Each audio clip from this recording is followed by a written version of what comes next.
Merci Lucas. Bonjour à tous. Bienvenue, je m'appelle Will, je suis l'un des deux pasteurs de cette église avec Valentin. Ravi de vous voir ce matin pour commencer cette nouvelle série sur la lettre de Jean, 1 Jean.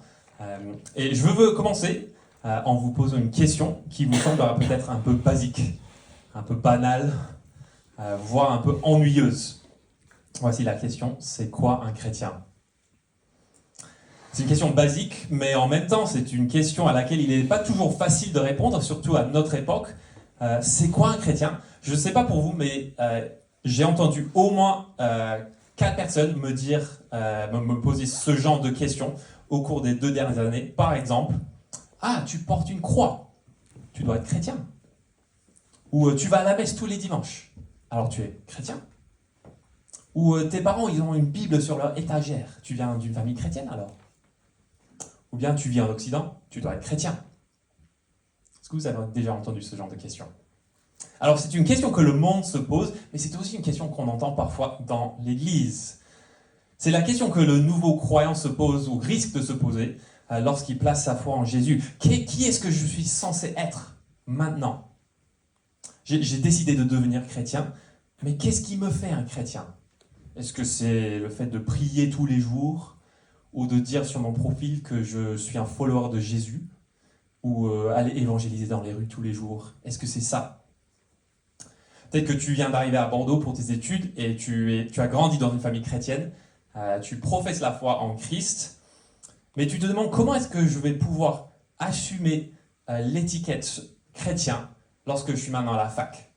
Comment vivre en tant que chrétien ? À quoi va ressembler ma vie chrétienne maintenant que je suis un jeune adulte indépendant ? Comment faire ? Qu'est-ce que ça veut dire ? Et il se peut que certains d'entre nous ne se disent pas encore croyants en Jésus-Christ, et si c'est le cas pour vous, sachez qu'on est ravis de vous voir ce matin, on est très content de vous voir, mais vous vous demandez peut-être ce que le christianisme peut vous apporter. Vous vous demandez peut-être en quoi est-ce que ces chrétiens de Le Cube sont différents d'autres chrétiens ou d'autres gens qui portent le nom du Christ dans ce monde. C'est quoi un chrétien véritable ? Ça, c'est la question. Alors, qui que vous soyez, quel que soit votre arrière-plan ce matin, l'apôtre Jean nous propose une réponse très simple à cette question dans l'introduction de sa première lettre, 1 Jean. Un chrétien, c'est quelqu'un qui a la vie éternelle. Le chrétien, c'est quelqu'un qui a la vie éternelle. C'est tout simple, en fait. Et donc, nous démarrons une nouvelle série dans 1 Jean. Et ce matin, on voit déjà dans les 4 premiers versets que Jean, il attire notre attention sur le thème principal de son livre, la vie. Vous avez vu ça ? La vie. Et en fait, si vous regardez la fin de 1 Jean, chapitre 5 et le verset 13, Jean, il nous donne une raison parmi plusieurs pour laquelle il écrit cette lettre. Regardons 1 Jean 5, verset 13. Jean dit « Je vous ai écrit cela, à vous qui croyez au nom du Fils de Dieu, afin que vous sachiez que vous avez la vie éternelle. » Du coup, un chrétien, c'est quelqu'un qui a la vie éternelle, et il le sait. Donc avant de nous plonger dans 1 Jean ce matin, j'aimerais nous demander, est-ce que nous savons au plus profond de notre cœur que nous avons la vie éternelle ? Si vous êtes là ce matin, vous assumez l'étiquette chrétien, est-ce que vous vous rendez compte de ce que cette étiquette implique ? Nous avons la vie éternelle. Est-ce que nous pouvons dire cela avec une pleine assurance ? Alors, ce que je vous propose de faire ce matin, et c'est ce que Jean veut nous montrer dans son introduction, c'est de clarifier ce qu'est la vie éternelle. Quelle est cette vie ? Et Jean, il écrit pour que nous sachions que nous avons la vie éternelle, mais il faut d'abord saisir de quoi il parle. C'est quoi la vie ? Et donc, je vous invite à avoir 1 Jean 1, 1 à 4, page 804, sous les yeux, si vous avez les Bibles blanches, à la page 804. Et Jean, il veut nous ouvrir les yeux en quelque sorte pour voir 2 aspects de cette vie éternelle. Dans un premier temps, Jean il va nous montrer que cette vie, c'est une vie qui a été manifestée sur terre il y a 2000 ans. Et ensuite, Jean, il veut nous convaincre que cette vie manifestée est une vie partagée avec Dieu et avec les autres. Donc, premier point ce matin, la vie manifestée. Ça, c'est ce qu'on va voir dans les versets 1 et 2. Je ne sais pas pour vous, je ne sais pas si vous avez déjà rencontré quelqu'un et que cette rencontre a changé complètement votre vie. Pour moi, c'était en 2011. J'étais étudiant à Bruxelles Et j'étais grand fan de tout ce qui est cinéma à l'époque. C'était vraiment mon kiff, le cinéma. Et c'était un samedi après-midi, je me promenais dans la rue principale au centre-ville de Bruxelles, lorsque je suis tombé sur la première mondiale du film Tintin. Et j'ai commencé à regarder par-dessus les têtes de la foule. Et qui est-ce que je vois? J'ai vu Steven Spielberg, le réalisateur le plus célèbre au monde. Il était là, devant moi, pour la première mondiale de Tintin. Alors c'est vrai, cette rencontre n'a pas vraiment changé ma vie. C'était extraordinaire, mais ça n'a pas vraiment changé ma vie. Et vous? Est-ce que c'est peut-être le jour où vous avez rencontré votre future épouse, époux, votre meilleur ami, ou le jour où vous avez accueilli votre premier enfant dans le monde? En tous les cas, ce que Jean décrit dans les 2 premiers versets de cette lettre, dans son introduction, c'est une rencontre avec la vie éternelle elle-même. Que vous voyez le verset 2. Jean, il dit 2 fois la vie ou la vie éternelle s'est manifestée. Et je pense que si on avait Jean dans la salle avec nous, il nous ferait, et si on lui demandait de nous faire un résumé de ce qu'est le message du christianisme, je pense qu'il nous dirait ceci. La vie éternelle a percé l'histoire de ce monde dans la personne de Jésus-Christ. Les versets 1 et 2 sont très frappants. Jean, il parle de cette rencontre avec la vie éternelle comme étant quelque chose de physique. Vous avez vu ça? Jean, il n'a pas rencontré une force ou une puissance magique. Il n'est pas tombé sur un concept ou une philosophie. Non, c'est comme si cette rencontre a été tangible, sensorielle, voire personnelle. Regarde avec moi les versets 1 et 2 encore. Ce qui était dès le commencement, ce que nous avons entendu, ce que nous avons vu de nos yeux, ce que nous avons contemplé, que nos mains ont touché concernant la parole de la vie, nous vous l'annonçons. La vie, en effet, s'est manifestée. Nous l'avons vue. Nous en sommes témoins et nous vous l'annonçons. Cette vie éternelle qui était auprès du Père et qui s'est manifestée à nous. C'est comme si Jean met son introduction au ralenti, dès le premier mot. Et sans même préciser de quoi il parle, il se lance dans 4 affirmations concernant le caractère physique de cette rencontre. Ce qui était dès le commencement, ce que nous avons entendu, ce que nous avons vu de nos yeux, ce que nous avons contemplé et que nos mains ont touché concernant la parole de la vie. Beaucoup de chrétiens et la plupart des commentateurs sur 1 Jean estiment que les 2 premiers versets de 1 Jean parlent de l'incarnation de Jésus. Et c'est une hypothèse très raisonnable puisque Jean il utilise presque le même langage dans l'introduction de son évangile. Au commencement, la parole s'est faite chair, nous avons contemplé sa gloire. Ça vous dit quelque chose ça? 1 Jean chapitre 1. Mais je me demande si les parallèles avec l'évangile de Jean ne nous empêchent pas de voir la spécificité de ce que Jean est en train de nous dire ici. Parce que Jean ne décrit pas l'incarnation en général, mais plutôt la résurrection du Jésus incarné. Jean ne décrit pas l'incarnation en général, mais plutôt la résurrection du Jésus incarné. Vous voyez comment Jean se décrit au verset 2 comme un témoin. En fait, Jean, il n'est pas le seul témoin, c'est pourquoi il utilise le « nous » partout dans ces versets. Il parle de tous les témoins oculaires qui ont vu la résurrection de Jésus, les apôtres, et il écrit au nom de tous ces témoins à une ou peut-être plusieurs églises en particulier. Ça, c'est le « vous ». Et ce détail, c'est très important, puisque dans le Nouveau Testament, les disciples deviennent témoins seulement au moment de la résurrection. Et dans le livre des Actes, les disciples témoignent de quoi? Surtout de la résurrection de Jésus. Et si vous regardez avec moi, Jean, il nous donne d'autres indices qui confirment que c'est la résurrection qui est le sujet de ces versets. Par exemple, ce verbe « se manifester », c'est le même verbe que Jean a employé dans son évangile au chapitre 20, que Mika vient de nous lire, 21, pour parler de la manière dont Jésus s'est montré à ses disciples après la résurrection, à la plage. Et c'est pareil pour le verbe « toucher », verset 1, nous avons touché. Alors lorsque Jean dit qu'il a touché la vie avec ses mains, il emploie un verbe qui ne figure que 4 fois dans le Nouveau Testament, et notamment dans Luc 24, lorsque Jésus dit à ses disciples « Touchez-moi et regardez, un esprit n'a ni chair ni os comme moi, vous le voyez bien, j'en ai. » Tout cela pour dire que lorsqu'on lit le passage dans Jean 21, où Jean et ses potes font un barbecue avec Jésus à la plage, ou lorsque Jésus apparaît à ses disciples dans la chambre fermée en Luc 24, on est censé comprendre qu'il s'agit d'une rencontre personnelle avec la vie de la résurrection, avec la vie éternelle. En fait, Jean, il veut qu'on comprenne qu'il a entendu les cordes vocales de la vie éternelle parler. Il veut qu'on comprenne que ses rétines ont réellement perçu la vie éternelle debout, devant lui, dans la pièce.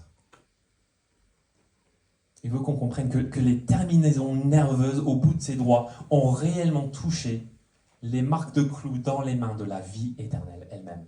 Ça, c'est l'idée ici. Et Jean, il a été témoin oculaire du changement le plus radical qui ait jamais eu lieu sur Terre.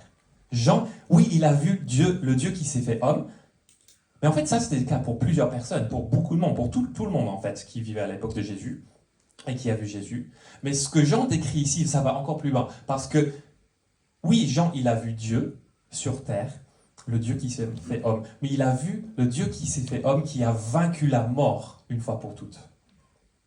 En fait, selon le Nouveau Testament, Jésus ne s'est révélé que quelquefois à certaines personnes après sa résurrection. Et Jean, il est en train de nous dire que moi, je figure parmi ce groupe de personnes. Moi, j'ai vu la vie éternelle de mes propres yeux. Lorsque les astronautes américains ont atterri sur la Lune en 1969, ils ont déclaré « C'est un petit pas pour l'homme, mais un bond de géant pour l'humanité ». Et dans un sens, si vous réfléchissez, en fait, ces hommes, ils n'ont fait rien de très spécial. Ils ont marché, ils ont touché, ils ont vu. Mais dans un autre sens, ce qu'ils ont fait était extraordinaire. Ils ont marché sur la Lune. Ils ont touché la poussière lunaire. Ils ont vu la Terre avec leurs propres yeux depuis l'espace. Ce que les astronautes américains ont vu, c'était le début d'une nouvelle ère pour l'humanité, n'est-ce pas? Alors c'est pareil ici, et c'est pareil pour les récits dans les évangiles où on trouve les récits de la résurrection, pardon. Un petit déjeuner sur la plage, manger du poisson, se promener dans un jardin, serrer la main d'un ami. Très ordinaire en fait. Et pourtant complètement nouveau. Une nouvelle ère pour l'humanité. La mort vaincue, la vie éternelle sur terre. Les amis, voici la réalité sur laquelle le christianisme est fondé. La vie éternelle a marché sur le sol du Proche-Orient il y a 2000 ans. La vie éternelle a marché sur le sol, sur cette terre, il y a 2000 ans. Et Jean, il veut nous convaincre de cela. Le ciel a envahi la terre. La nouvelle création elle-même a toqué à la porte de l'humanité pour se présenter à nous, enchanté. Le Dieu qui s'est fait homme, il a débarqué sur une plage après avoir vaincu la mort. Et comment est-ce qu'il commence sa nouvelle création? En grillant des poissons pour ses amis. C'est la vie éternelle. Et un chrétien, c'est quelqu'un qui sait que cette vie éternelle dont Jean parle, lui appartient. C'est à nous. Un auteur chrétien l'exprime ainsi. Le christianisme signifie que tous vos rêves que vous pensiez impossibles deviendront un jour la réalité. Et le bonheur inimaginable est désormais à portée de main. Verset 2, la vie en effet s'est manifestée et nous l'avons vue. Mais peut-être que vous me dites, à quoi bon? En quoi est-ce que cela nous concerne ici à Le Cube en 2025? C'était Jean, c'était les autres apôtres qui ont vu Jésus, c'était pas nous on n'était pas là. J'ai pas l'impression d'avoir la vie éternelle en moi. Je me sens surtout pas heureux ce matin. Tu parles de quoi, Will?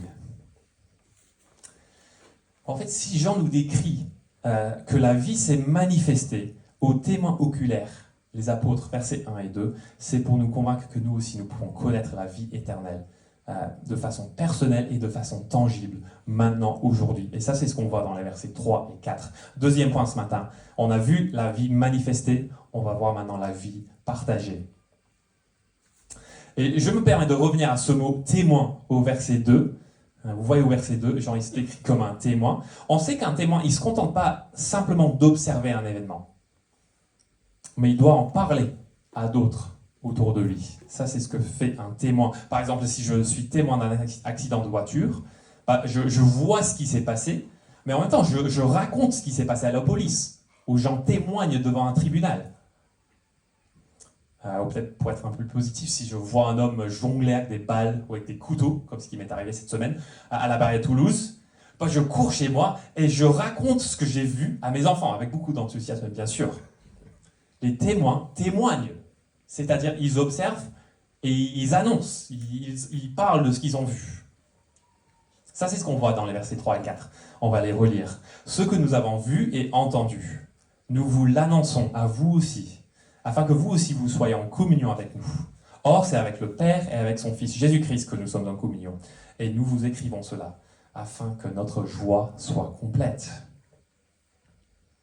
Jean, dans ces versets 3 et 4, Jean, il explique que nous entrons en contact avec la vie éternelle en écoutant la proclamation des témoins oculaires de Jésus, de la résurrection de Jésus.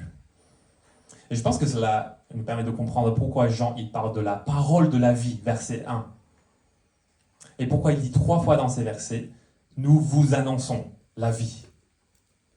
Et souvenons-nous, le nous, c'est les apôtres, et le vous, c'est les lecteurs de cette lettre, les premiers lecteurs, nous aussi. Et donc, on voit que la parole de la vie, c'est bien plus qu'une information, c'est une invitation. Cette parole nous invite à partager la vie éternelle, la même vie que les apôtres ont vue sur la plage il y a 2000 ans. Ça, c'est ce que signifie le mot communion. Ça veut dire partager quelque chose, communier. Et on voit ce que cette communion implique de 2 façons. D'abord, on voit que la proclamation de la vie éternelle, ça implique 2 choses. D'abord, ça implique qu'on est en communion avec les apôtres, avec les témoins oculaires de Jésus. Verset 3 encore, ce que nous avons vu et entendu, nous vous l'annonçons à vous aussi, afin que vous aussi, vous soyez en communion avec nous. Je pense que ce que Jean veut dire, c'est que il ne fallait pas être présent lors de la résurrection pour pouvoir prendre part à la vie éternelle. Non, parce que Jésus, il a désigné des témoins oculaires qui avaient pour tâche de proclamer cette vie à tout le monde, d'aller dans le monde et de proclamer cette vie. Je pense qu'on ignore parfois le rôle critique que les apôtres avaient dans le plan de salut de Dieu. Écoutez ce que Jésus dit en Jean 15, verset 26. Il parle aux apôtres, il dit « Quand sera venu le défenseur que je vous enverrai de la part du Père, l'Esprit de la vérité qui vient du Père, il rendra témoignage de moi. Et vous aussi, c'est-à-dire vous les apôtres, vous me rendrez témoignage parce que vous êtes avec moi depuis le début. » C'est pourquoi aussi, lorsque Thomas rate l'apparition de Jésus après la résurrection, Jésus il lui dit en toute sincérité, « Thomas, parce que tu m'as vu, tu as cru. Mais heureux ceux qui n'ont pas vu, mais qui ont cru. » Autrement dit, si nous croyons au message des témoins oculaires, c'est comme si nous sommes inclus dans le cercle des témoins, dans le cercle des apôtres. C'est comme si nous étions là avec eux, au moment de la résurrection. Leur message nous donne accès à la même vie éternelle dont ils ont été témoins il y a 2000 ans. Donc on voit que cette proclamation nous donne la communion avec les apôtres. Mais deuxièmement, cette proclamation de la vie par les apôtres nous donne la communion avec le Père et le Fils. Et je vais relire la fin du verset 3 encore. Regardez avec moi. « Or, c'est avec le Père et avec son Fils Jésus-Christ que nous sommes en communion. » Autrement dit, lorsque nous acceptons le message de la vie, nous sommes inclus dans le cercle des apôtres. Et puisque les apôtres sont eux-mêmes inclus dans le cercle de Dieu lui-même, le Père et le Fils, nous aussi, nous pouvons avoir la communion. Nous pouvons partager la vie avec le Père et le Fils. J'aimerais que vous imaginez une table familiale dans une belle maison. Et la famille qui mange autour de cette table connaît une communion intime, la plus intime possible, parce que les membres de cette famille sont liés par le sang, les uns aux autres. Et imaginons maintenant que cette famille invite un groupe d'amis à les rejoindre tous les soirs à cette table. Ces amis sont maintenant inclus dans la famille. Et en plus, puisque cette famille elle est si généreuse, et l'hospitalité de cette famille, elle est presque contagieuse. Ce que la famille fait, elle demande à ses amis d'aller dans la rue pour inviter toutes sortes de personnes à rejoindre le festin avec eux.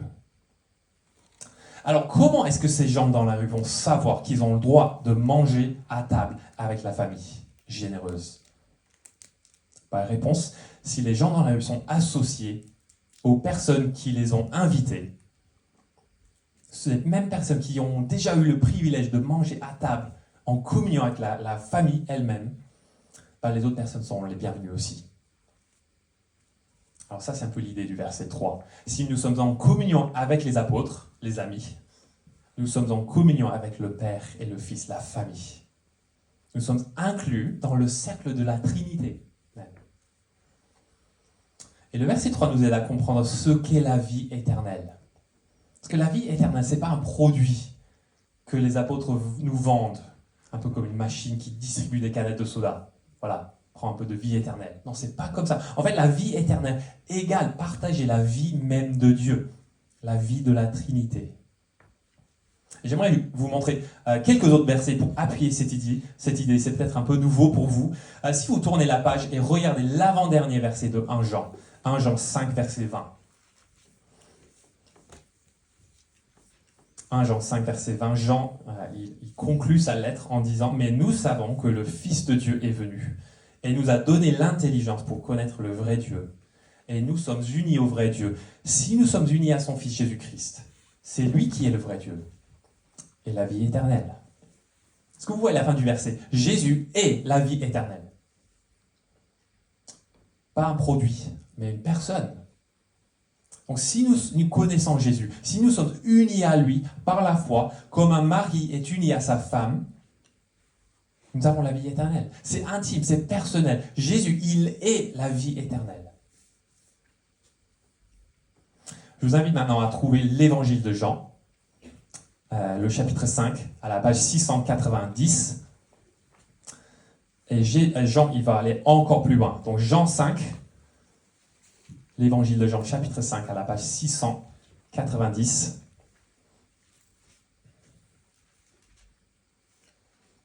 Et Jésus, il dit ceci au verset 24 à 26. En vérité, je vous le dis, celui qui écoute ma parole et qui croit à celui qui m'a envoyé a la vie éternelle. Il ne vient pas en jugement, mais il est passé de la mort à la vie. En vérité, je vous le dis, l'heure vient, et elle est déjà là, où les morts entendront la voix du Fils de Dieu, et ceux qui l'auront entendu vivront. Et voici le verset clé. En effet, tout comme le Père a la vie en lui-même, ainsi il a donné au Fils d'avoir la vie en lui-même. L'idée dans ces versets, surtout dans le verset 26, c'est que Jésus, il peut nous donner la vie éternelle, parce qu'il a la vie en lui-même, grâce à sa relation avec le Père. Jésus, il peut nous donner la vie éternelle, parce qu'il a la vie en lui-même. Il est la vie éternelle. Si vous ne savez pas, notre Église va bientôt se constituer en tant qu'association cultuelle dans quelques semaines. Et les membres de l'ECUP vont s'unir autour d'une confession de foi écrite. Et l'une des doctrines que les membres de l'ECUP vont devoir affirmer, c'est la doctrine de la Trinité. Et je sais que la doctrine de la Trinité, dès que vous entendez ces mots, ça vous fait peur. La Trinité, incompréhensible, mystérieux. Qu'est-ce que ça veut dire? Pourquoi est-ce qu'on parle de ça? Mais je pense que la doctrine de la Trinité, c'est la doctrine qui définit tout le reste. Alors, les membres de l'ECUB, nous allons devoir affirmer ensemble, dans quelques semaines, qu'il n'y a qu'un seul Dieu qui existe en trois personnes, le Père, le Fils et le Saint-Esprit. Et nous allons affirmer que ces trois personnes sont égales, c'est-à-dire l'une n'est pas inférieure à une autre, elles sont éternelles. Donc il n'y a jamais eu un moment où l'une de ces personnes n'existait pas. Et en même temps, nous allons affirmer que ces trois personnes ont toujours été en relation les unes avec les autres. Ce que les théologiens appellent parfois les relations éternelles d'origine. Donc, le Père, il engendre le Fils, et l'Esprit, il procède du Père et du Fils. Mais on ne peut pas dire que le Fils a engendré le Père, ou que le Père procède de l'Esprit. En fait, il y a un ordre au sein de cette relation. Il y a une structure, en quelque sorte. Et ça, c'est l'idée du verset 26 de ce passage. Le Fils, Jésus, il est Dieu, il a la vie en lui-même, et le Fils a la vie en lui-même parce que le Père la lui donne. c'est pas le Fils qui donne la vie au Père, mais c'est le Père qui donne la vie au Fils. En fait, un musulman peut dire qu'Allah existe depuis toute l'éternité. Mais selon les musulmans, Allah a toujours existé seul. Par contre, ce qu'on voit ici, c'est que la Bible affirme que Dieu, il partage la vie depuis toute l'éternité avec son Fils. Partager la vie, c'est dans son ADN, pour ainsi dire. Dieu partage la vie. Et du coup, si la vie existe sur terre, si la vie, la résurrection existe, c'est parce que Dieu lui-même est la vie éternelle. Et il adore donner, partager la vie éternelle avec son Fils. Et il la partage avec nous, maintenant, grâce au témoignage des apôtres. Voilà, je sais que je vous ai fait peur en parlant de la doctrine de la Trinité. Mais je me permets de revenir à notre question du début, notre question basique. C'est quoi un chrétien ? En fait, un chrétien, c'est quelqu'un qui partage la vie même de Dieu. La vie qui s'est manifestée dans la résurrection de Jésus. Et la vie qui nous fait entrer en communion avec la Trinité elle-même. Ça, c'est la vie.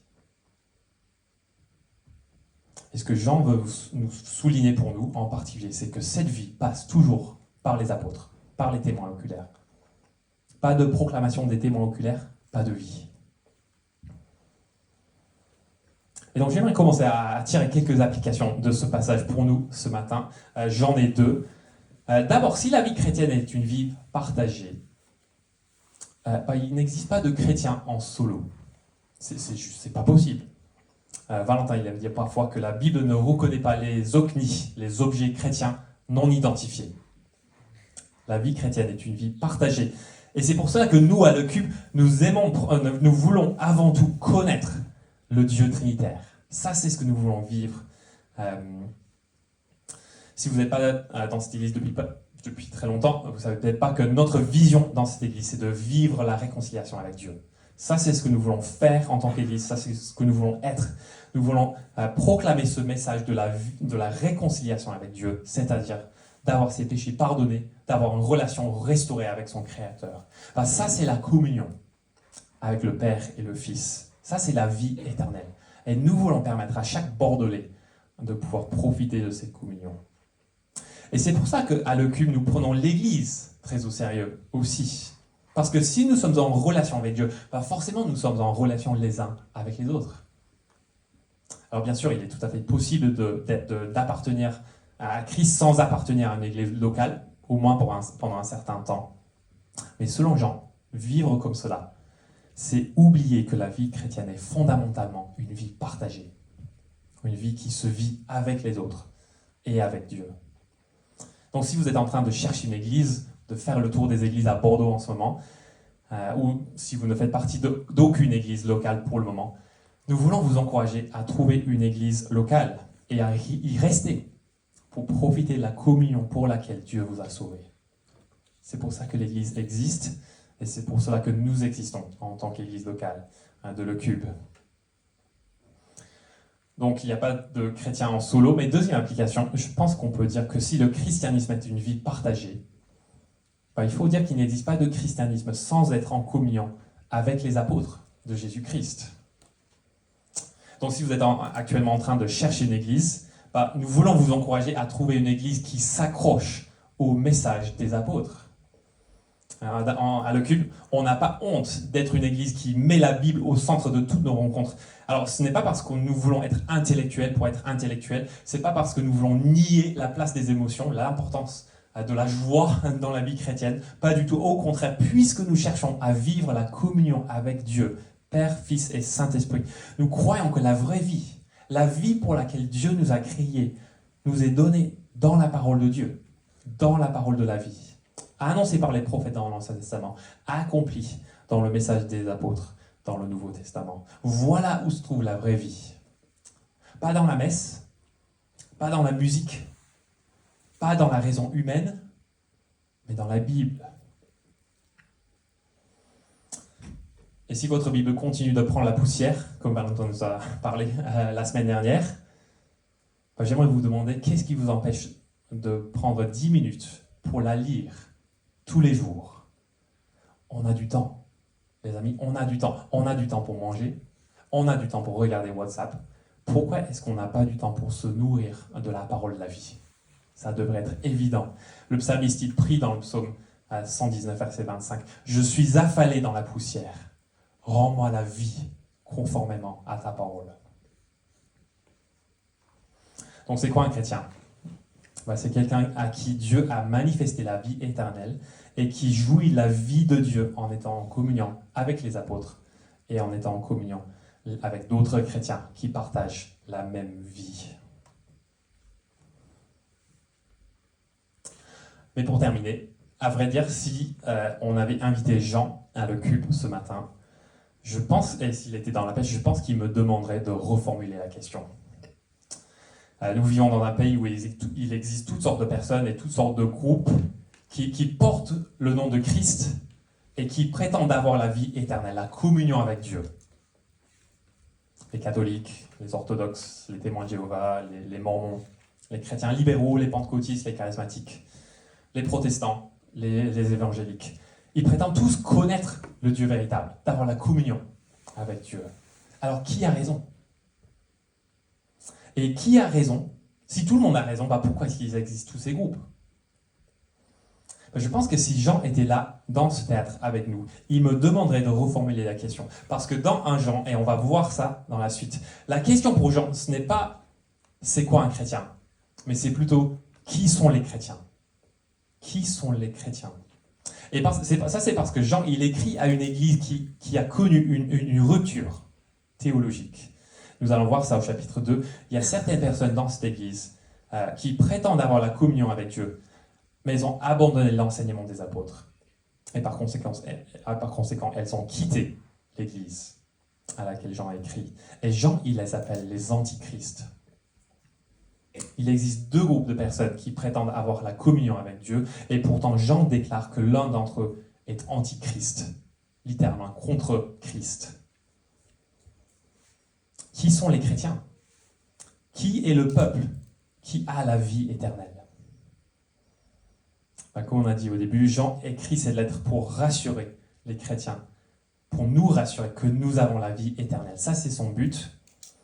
Mais Jean écrit à ses lecteurs pour dire que s'ils continuent d'être en communion avec les apôtres, qui ont touché la vie éternelle, qui sont en communion avec le Père et le Fils, s'ils continuent d'écouter l'enseignement des apôtres, c'est eux les vrais chrétiens.